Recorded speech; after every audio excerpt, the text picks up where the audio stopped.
Sa totoo lang mga kasit, ayaw na ayaw ko na talagang mag-vlog. May tatlong reason ako kung bakit. Number one, isip ko kasi parang wala namang napapala. Sayang lang yung oras, yung mga uploads. Ikalawa, yung hiyang-hiya ka na sa ginagawa mo. Kasi iniisip mo kung anong sasabihin ng iba na nagbablog-vlog ka na rin. Parang sobrang hiya na ba? Nakakahiya. Number 3, yung approval na sinasabi. Paano ba to kung mag-vlog-vlog ako, anong sasabihin nila, anong i-comment nila, yung mga buzzers mo, na dami. Kaya ito yung pinaka-reason ko talaga mga kasit. Kaya ayaw na ayaw ko na talagang mag-vlog. Pero ito yung good news mga kasit. Na naglaro lang yung anak ko ng Roblox, tapos yung cellphone ko pinasukan ng virus. Ayun, hindi ko na ma-open. Yung lagi na lang lumalabas, yung Roblox na yon. Hindi na ako makagamit ng lahat ng mga application ko. Hindi ko na ma-open siya. Kaya ang ginawa ko, pinaformat ko na lang, pinareset ko siya. Kaya yun, pag bukas ko ulit ng Facebook ko, mga kasit, yun na nga, sa madaling salita, nakita ko yung tools ng monetization ko ay nakaset up na siya. I-activate na lang yung kulang para ma-monetize na ako. Ayun na nga, na-approve na nga ako mga kasit ngayon.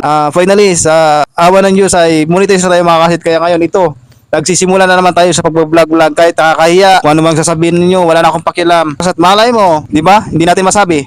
Binigyan tayo ng opportunity na kung saan pa nga tumigil ako sa pag-vlog-vlog. Doon pa nga, hindi ko alam kung kailan to na binigay sa akin yung content monetization na to.